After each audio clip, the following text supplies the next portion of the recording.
38, Martha and Mary. And obviously I touched upon it last night. And I'm going to do my best. If you can inherit this attitude that the Lord's given me, which is when you see characters in the Bible in their weakness, see them with softness, not with judgment. Because I believe we're supposed to see ourselves in them, and the invitation is to learn from their mistakes, not just their successes. So if you have your Bible, Luke 10, verse 38, I'll be here just for a moment, and I'm going to jump to Luke 15.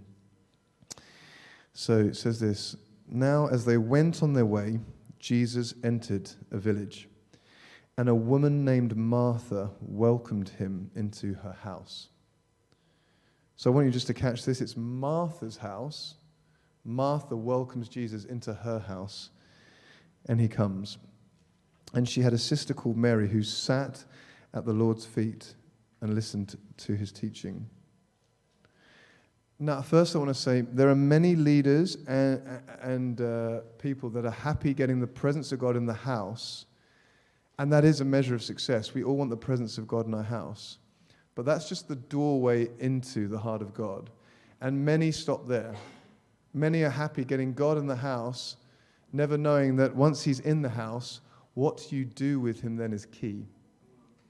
And we discover in this moment, Mary sits at his feet and listens to his teaching. But Martha, say, but Martha, was distracted with much serving. Oh, God, that's confusing. I thought serving was a good thing. It is, but how many of you know when Jesus is opening his mouth and speaking, it's wise to stop what you're doing and watch his mouth? Now, Jesus could have said, "I'm hungry," and Martha, it's not that serving's demonic or serving's evil. Maturity with Jesus is learning to do what he's doing at the right time. So when Jesus is speaking, Mary's heart, something in Mary's heart, Martha's like, "Jesus is in my house. Instagram, hashtag selfie, Jesus in my house." Boom. Encounter ministries, fire ministries, presence ministries, boom. None of those things are wrong. But she's happy getting him in her vicinity. But when he's sitting and teaching, she busies herself away from him, doing the stuff. And it's Mary who goes, "Oh, my Lord is speaking. Oh, I was going to help, but my goodness, if Jesus is speaking, where else will I go? I need to sit at his feet, adore him, and listen to what he's saying, for he has the words of life," as it says in the Gospel of John. Bill Johnson says this. This knocked me off my seat about 15 years ago. "Busyness is the painkiller to an orphan spirit." Woo. Busyness is the painkiller to an orphan spirit.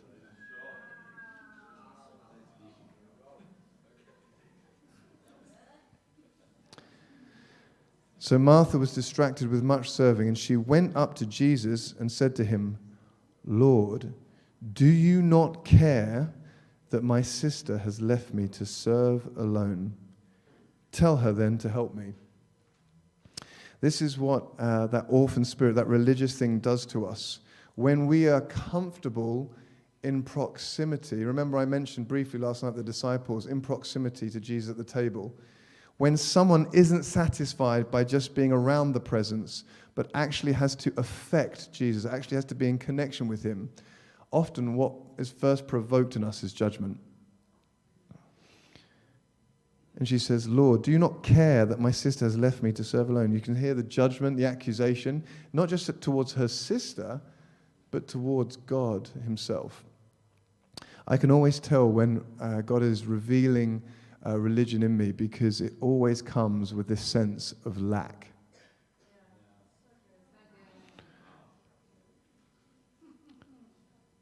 And listen to how the Lord responded. "The Lord rebuked her, sent her from her house, banished her." No, I just love how he is every time with us. And I want you to catch the tone, the invitation from God. She's accusing God of not caring. She's challenging the nature of God, and she thinks he needs to change. I love it. I've done that with Jesus many times. "God, we're not in agreement here. You need to change." He's like, "Oh, really?"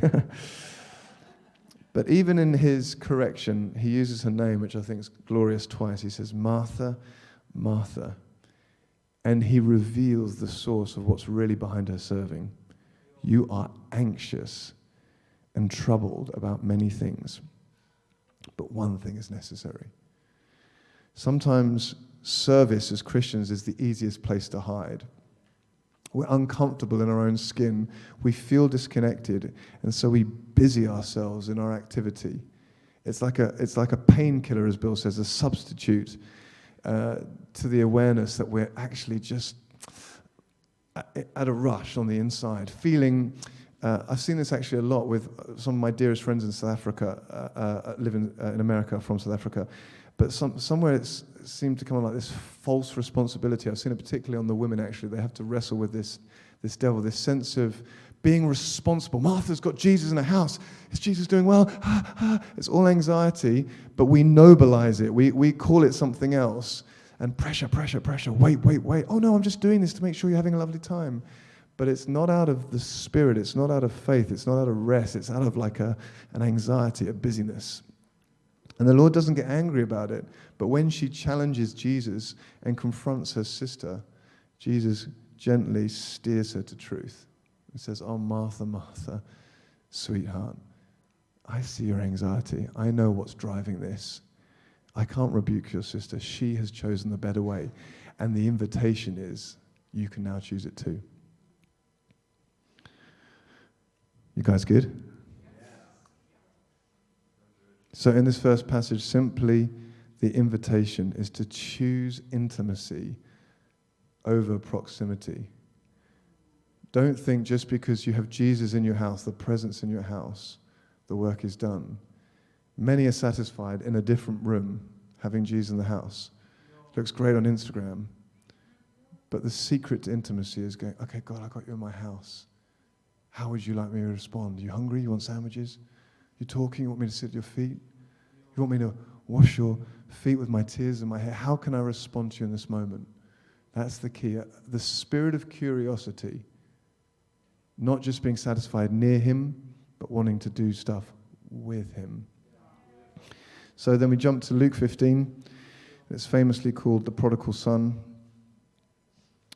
But I want to just look for a moment at the older brother.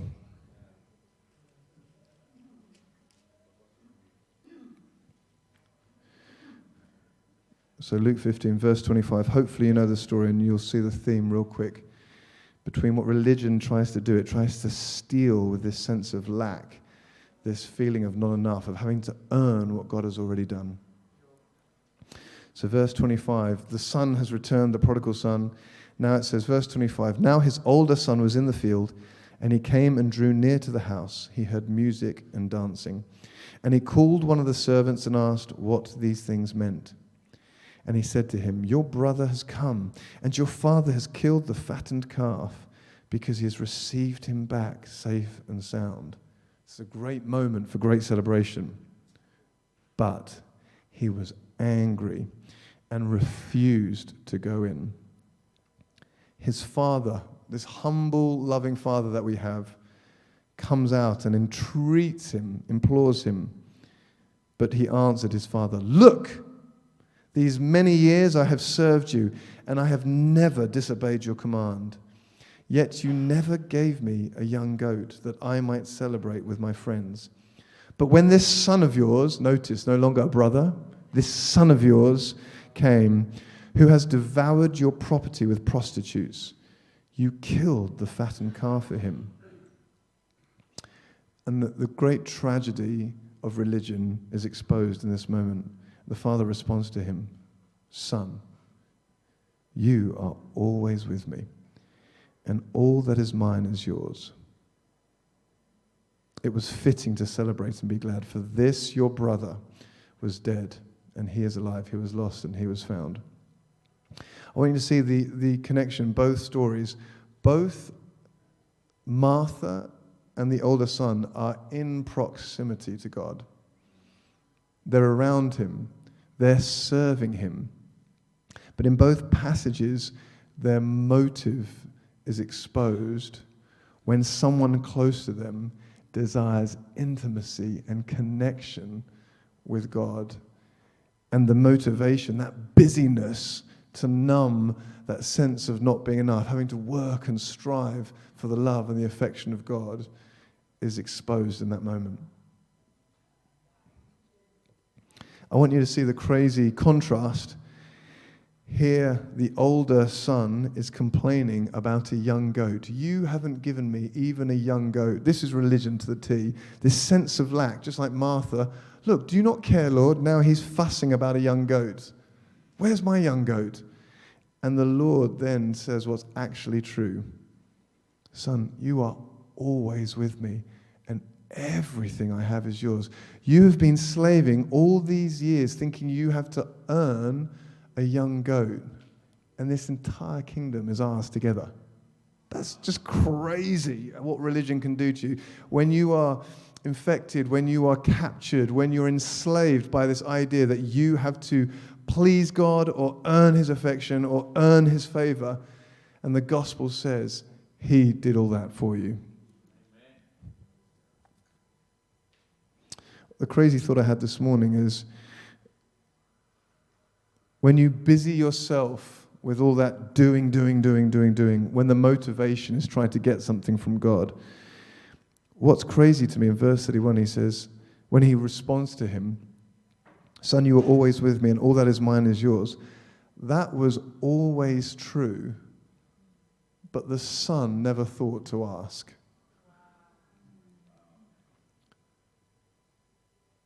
When you're a slave, when you're a servant, and there's another side of this coin where, of course, we're servants of Christ, of course, we're slaves of Christ, the Scripture reveals that.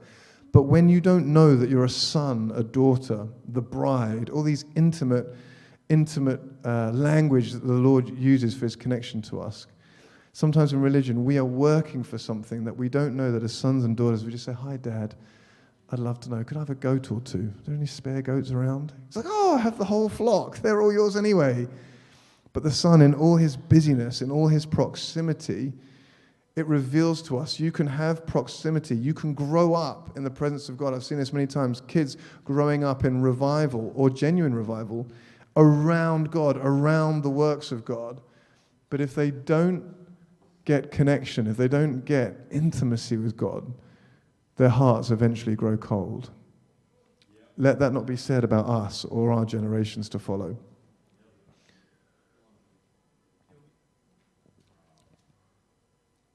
And then finally, I just want to make this point here. I love how God responds. And I want to show you, remember the first night I did Habakkuk? Habakkuk's complaining. Oh, where are you? You've left me. You don't care. Everybody's turn. I keep on showing you, I've noticed there's a theme where I'm just showing you the grumbling verses of God. This just seems to be the theme of the conference, or the theme of me. I'm not entirely sure. We saw Habakkuk the first night grumbling against God. Is that an appropriate way to talk to God? Of course not. And look how God responds. Look at what I'm about to do. God's not offended. God's not angry. He doesn't turn aside and give him what he's deserved. He responds prophetically and responds with abundance. You have the passage with Martha, again, grumbling. God, you don't care. Do something about this situation. This isn't fair. Lack. And God uses her name, Martha, Martha. And he gently corrects her and steers her towards truth. And then in this passage, you haven't even given me a ruddy goat. How can you do this for this son of yours? Again, accusation and grumbling. And how does God respond? Perhaps some of our cultures, we'd say, get out, you vile religious spirit. Start doing dramatic deliverance on him. That's not what the Father does. He tells them the truth. He begins with identity. Son. Son. Oh. You are always with me. So he says, son, identity. You are always with me, reveals and emphasizes connection. And all that is mine is yours, reveals his nature, the generous abundance of God. And that's how God, with me, with Dave Ward anyway, has so often dealt with the religious lies and things that I was formed in. He doesn't, most of the time, Shandarabashande, come out in foul spirit. That's not how he is with me. He normally fathers me by speaking to me, smiling at me, sometimes sternly, reminding me of who I am. And I'm fixated on the lack of goat. And he's like, oh, dude, I think you forgot this entire thing's ours, bro. Relax. Oh. Perhaps in a religious culture, we would expect God to give them what they deserved. But in every single passage I've shown you, he responds not in a way that they deserve, but he responds unusually kindly. And this is the Father I have discovered. I believe he's your Father too.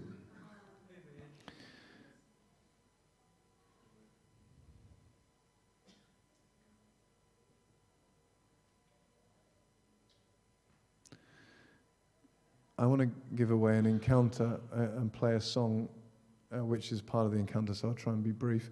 But I just love words sometimes. I love that Mary in the first passage chooses the feet, and in Luke 15, he's invited the older son to choose the feast.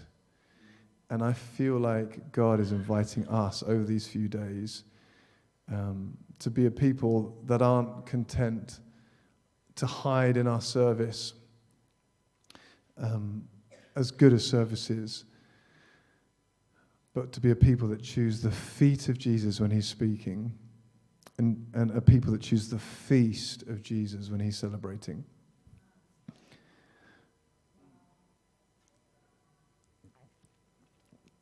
The encounter I want to give away and play this song. This song that I'm going to play, I think most of us have a couple of these songs. This song feels like it's my song. And it wasn't, I'm sure they didn't write it for me, but I feel like they did. And so if you cut me down the middle, you would find if there's any song that's had more transformational power in my life, or shaped me, or brought me out of the breakdowns of the demonic torment that I suffered on and off for years with, it would be this song. I have listened to this song quite genuinely 10,000 times. And it has shaped who I am, who my relationship with God is. And so once in a while, I feel like God allows me to give it away.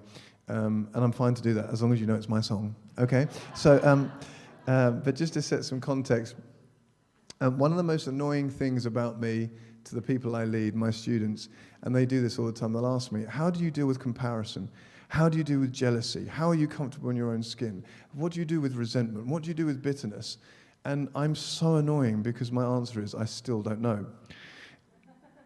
But often the feedback I get is, but you're one of the people in our environment that seems most free there. And I don't say this arrogantly, but I'd say I am. And they say, well, then, so what's the keys? What's the tools? And the thing about, and it's not all wrong and it's not all bad, and sometimes when we're teaching our kids when they're young, we teach them simple tools or simple steps. But the tools and the steps are never supposed to be the destination. They're supposed to be the road to the heart of God. And it's a bit like when you're swimming now, it seems strange to see an adult in armbands swimming. Like, no offense if you wear, we call them armbands. What do you guys call them? Floaties? Flackies? Flackies, whatever that, yeah. Gideon, help me. Yeah, when you see a young kid in water wings, you don't go, oh gosh, how embarrassing. If you see a full-grown adult swimming around in those, you might go, okay. And again, no offense if you weren't taught to swim as a child. The point is simply, there's sometimes a place for that, but maturity is always not having those things. And the reason I love, and I used to feel bad for him, people say, how do you deal with jealousy? I don't. I've just found a father that I go to. So people say, what do you do when you're jealous? Oh, I go to God. What do you do when you're struggling with comparison? Oh, sorry, same answer. I go to God. Well, and what's the code he gave you? Oh, he doesn't. He's different every time. Sometimes he laughs at me. Sometimes he takes me on an encounter. Sometimes he reminds me of a scripture. Sometimes he is a bit stern with me and says, hey, boy, come on. We've walked through this. I go to the consistent one, but he's unpredictable in his response. I know it will be consistently good because he's always unbearably kind to me. But I don't know how he's going to respond because he's a person, not a formula. And religion will make you sort of... Sometimes that's why I have this love-hate relationship with tools, because I feel like if we're not careful, we teach people out of needing to have an encounter with God. we are all desperate for self-help. We're all looking for an answer that we can control. And if we're not careful in Christianity, we give this self-help gospel that basically teaches people so many tools they don't actually need to bump into Jesus. I'm like, oh, no. Don't have, like, it's so terrifying when you're jealous and you've tried to get out of it and you can't. But then God comes and it's like a glass of water in the desert and you're like, oh, you love me, you're kind to me. When I come to you in lack, angry and complaining, you responded in kindness. No tool can give you that response, but something happens to the fabric of your being when you meet God in your worst and he's nice to you. It messes you up. And when he keeps on doing it day after day after day, you lose your appetite for tools because you've got this connection to a God that you don't control, but is better than you could hope he would be. And so this encounter I want to give away. Are we okay? Sorry, I hope you're catching this is invitational, not sharp. Dan Mohler, a preacher who really emphasizes the grace and the righteousness of God, he says, the people that suffer the most from the religious spirit are the pure-hearted ones. Because in their purity, they're so extreme that when you get grown up in religion, you're so extreme, you're determined to do it. This was Dave Ward to a T. All my other Christian friends lived mildly anxious and depressed, and I was a full-on basket case, like breakdown person. I was like, why am I like drowning and dying, and they're like averagely miserable and depressed? It's because I'm extreme in everything I do. So I took everybody else was like averagely living these thoughts. I was like, I'm going to take religion to the nth degree, and then died, you know. So if you suffer from this sense of having to earn God's love, I'm not like, cast out you vile spirit. I'm like, oh, you're probably pure-hearted and extreme. And you need to keep on encountering this Father in your lack, in your sense of, why are you blessing them and not me? And you need to keep on encountering this Father that responds with identity. Son, daughter. Not, how dare you complain about a goat, but, oh, I think you've forgotten, sweetheart. This is all ours together, and you're always with me. Oh, how could I look you in the eye and feel good about myself as a teacher if I taught you 3 steps that might make you miss an encounter with the living, breathing God that cares about you and knows the hairs on your head. So this encounter, ironically, is a song about the prodigal, but it's just where I felt the Lord leading me. As I wish I could tell you that coming out of all my breakdowns in my 20s was just one big fat suddenly. I would have loved that. But my journey has been full of the suddenlies and the graduallys of God. I love the suddenlies, and along the way there were many suddenlies, but a lot of it was gradual, relearning with him how to think. I would have these dramatic encounters where peace would be upon me, but he had to train me with his voice gradually over time in thinking like him, and then peace wasn't like this thing that came on me on and off. It actually became a place that I inhabited. But one particularly difficult time where I was still trying so hard to keep peaceful. Has anybody ever tried to do that? Try and think the right thoughts? I know the Bible's all good, so hear me when I say this, but I used to try and take... How many of you ever tried to take captive your thought? You know that Bible verse? Whenever I tried doing that, the only person that ended up captive was me. Because it's that verse, I still don't really like it. I'm sure there's going to be great revelation for me one day. The way my brain works, I just have a billion thoughts 1 billion times a day. So I'd be like, take every thought captive. And by the end, I'm just like, and then I have another bad thought. Take it captive. Shut up. It's just like horrible. I spent the whole day like in captivity. So I'm sure there's deep revelation that I haven't unlocked yet in that verse, but it didn't work for me. So I was just so extreme, so prone to, I would spend the whole day trying to police my mind because I was so afraid of anxiety, so afraid of fear. The moment that thought got in, panic, I'm the righteousness of Christ, I'm the righteousness of Christ. Take it captive, take me captive, take somebody captive, deliver me, Lord. It was just this like, and I was back in that space again, miserable.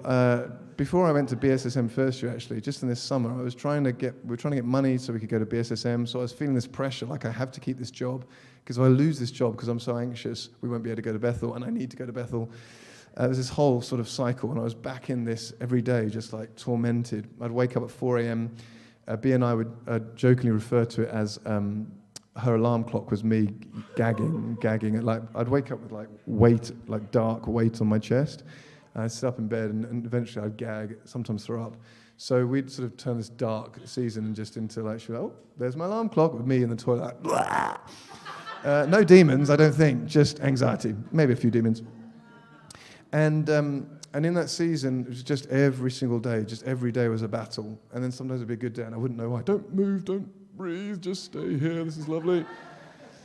And in this season, I got this song, which I'm going to play over you, and I would play it and play it and play it. And then one day I went into the encounter where, in the encounter, you know the story of the prodigal returning home. Please say yes. So the prodigal returns home. He's on the path. He's not coming back because he's even sad or sorrowful. He's coming back out of desperate need and hunger, and he wants to come back as a slave.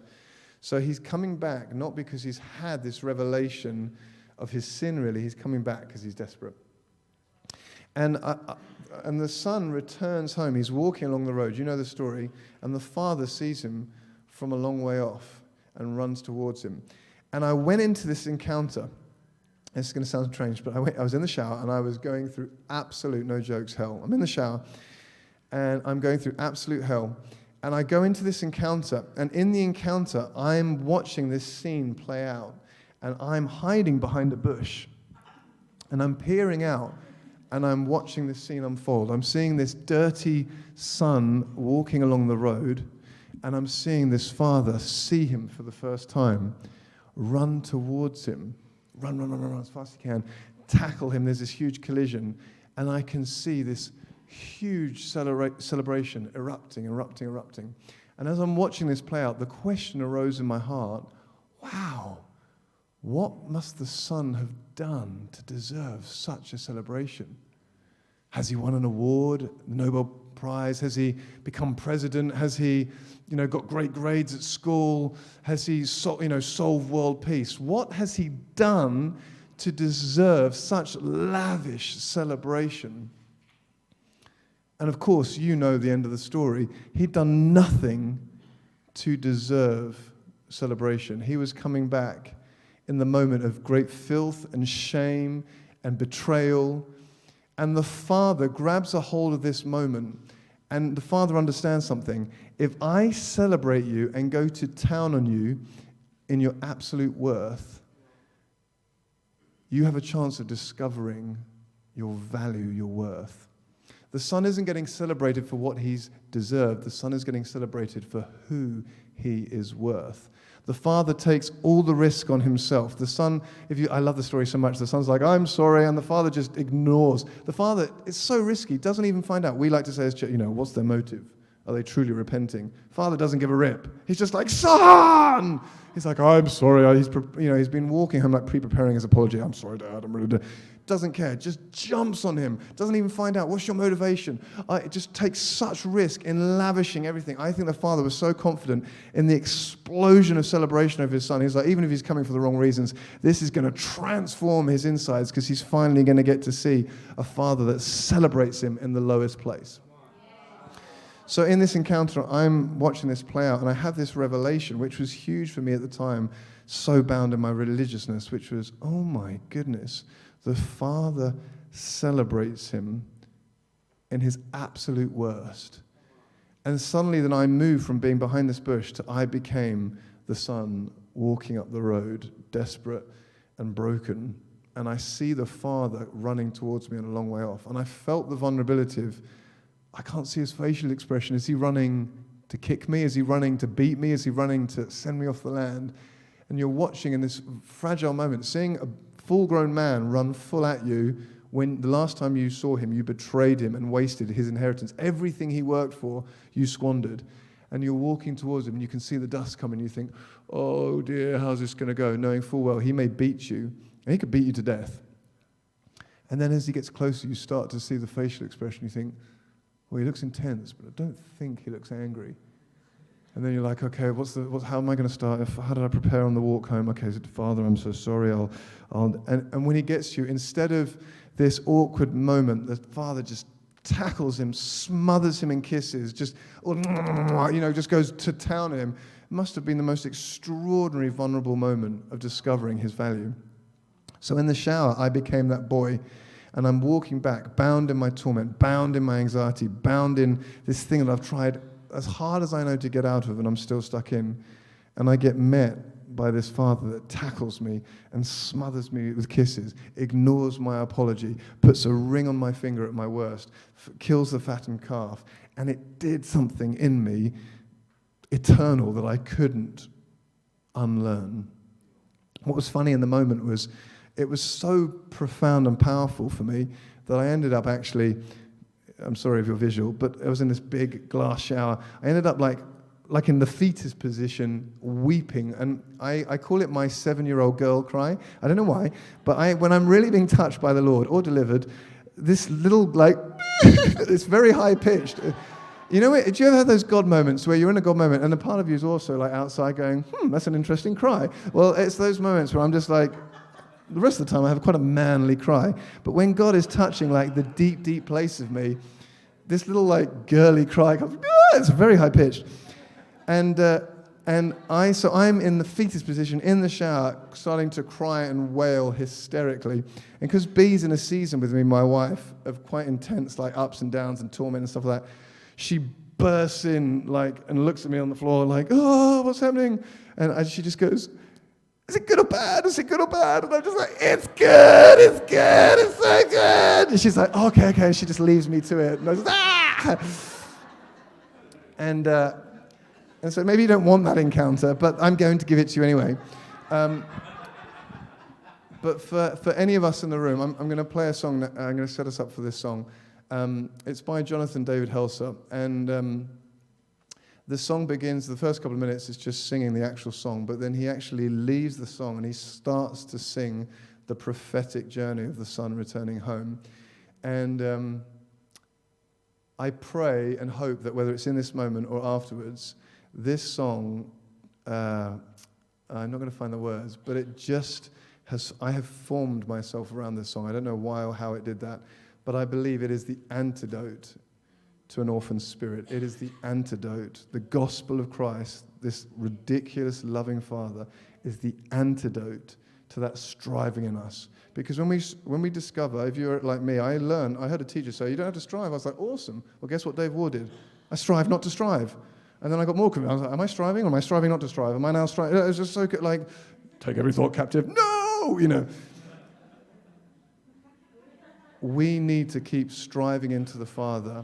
And people often say to me, Dave, how did you learn not to strive? I gave up on that years ago. I encountered a Father that continued to love, and I discovered as he loved and he loved and he loved and he loved, gradually I forgot about striving. So we're going to finish on this session on this song, and what I'd invite you to do, just because it's a 12 or 30-minute song, but you'll understand once you get into it. It's glorious. I want you to find a place where you feel comfortable. So it can be in your chair, you can lie down, you can be at the front or the back, but I want you to find a space where you can just breathe and let God's love wash over you. And so, Father, I just pray the tone of your heart will come out. I thank you, Father, that you first were a God that didn't just desire proximity to us. You're a Father that wants connection and deep, deep intimacy with us. I thank you, God, that you've put in all the work. You close the gap. You take the risk upon yourself. And I just pray for anyone that's wrestling with orphan thinking, religious strife. Father, I ask in your mercy, out of the grace of this song, you would give them a fresh, personal, unique encounter with the running Father. Thank you, Lord. Yeah, let's play that song.